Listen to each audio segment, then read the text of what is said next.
Okay, family, Brother Ron again, and today I want to talk to you about the destiny of the black race and where we are, where we was, and where we're going. Because I believe that an entire race of people without a plan for their own well-being as a people is headed for disaster. And I believe that now is the time for us as a race to act now, to act quickly, or we will face complete embarrassment and devastation and disenfranchisement for the next generation to come. So we got about 2 months to go to rid ourselves of the 300-year curse / prophecy of Willie Lynch. And if you study our behavior as a people, you will discover that Mr. Lynch and his prophecy was very accurate with the way we behave with this wicked genocidal program that he put down on our people about 300 years ago. This coming January will mark the 300-year anniversary of that prophecy.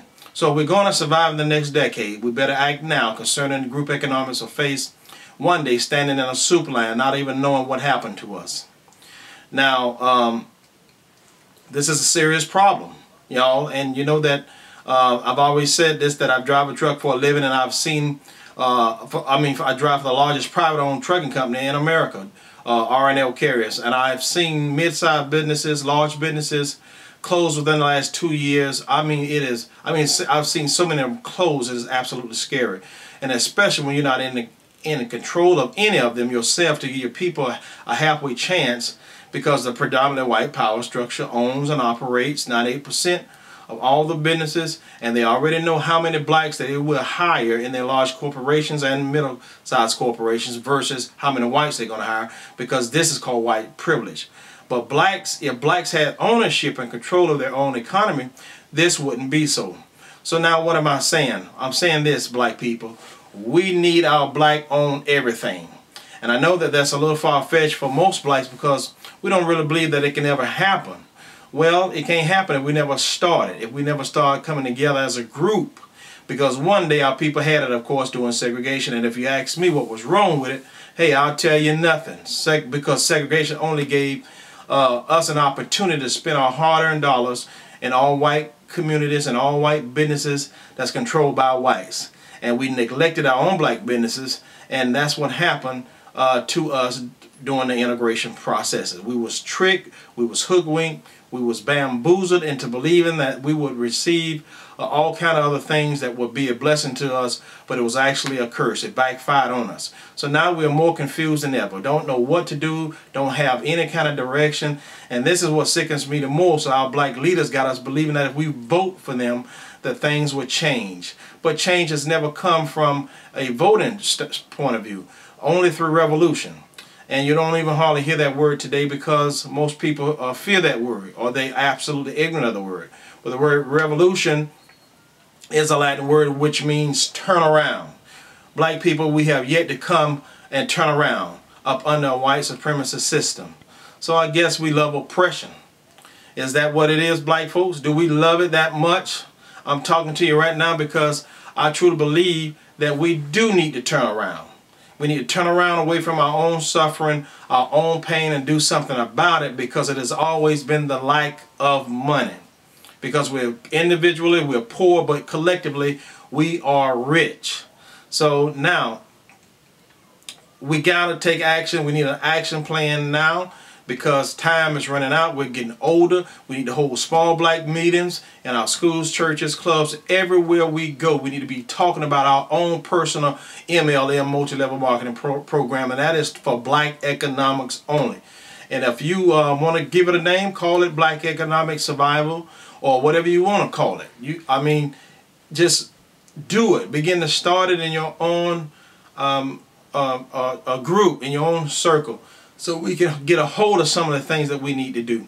Because I believe we need some real revolutionary brothers and sisters who will become leaders in our communities, because we're sick and tired of all of the leaders that we've voted for, and they've turned their backs on us. And I'm telling you, we don't need no more leadership like that.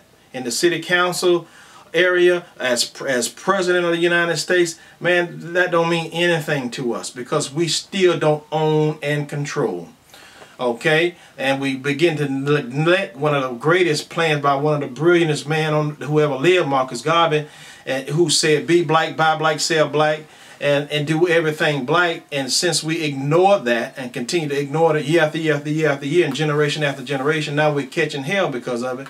Because now it's about being white, buying white, selling white, and going into white stores and begging whites for jobs that we should be producing for our own self and for our own people. Now whites are marching all over the United States, occupying the streets of America because they can't find jobs. Now when a white person cannot find a job in America, black people, what does that mean for you? What does that actually mean for you when they're marching for jobs and got master's degrees and PhDs and they got all kind of things going for themselves, but they're out of work, so they're marching. It's a new kind of march now, but it's for them. It's not us marching for civil rights and for other things for them to stop all the racial abuse. So just think about that. Because I believe our minds need to be re-educated. We need to be redirected because we are a nation within a nation, and we don't need any more of our own people who are against us in leadership. And Herman Cain was one of them. But he had to see it for himself. So he once said on all those white radio stations that racism was not a factor in America anymore. But they unleashed a white woman effect on him, and now he has dropped out of the presidential race because we are so soon to forget when we make it in the white society. We so soon forget about the nature of our oppressors while living in their own land. But the book of Jeremiah in the Bible said, when you're taken captive in the land, seek the prosperity of that land, not the prosperity of the oppressor, not the prosperity of the oppressor's businesses or their land, but seek the prosperity of the land. We need our own land. And if you don't believe me, I asked Mayor Shirley Gibson down in South Miami-Dade, Florida, who broke off from the political ranks and said, no, we would need our own government to control and govern our own people. It happened. They set up their own police departments and everything. In a predominantly middle-class black area down in Miami Gardens. She is the mayor. It's legal. It can happen, but we don't know about it.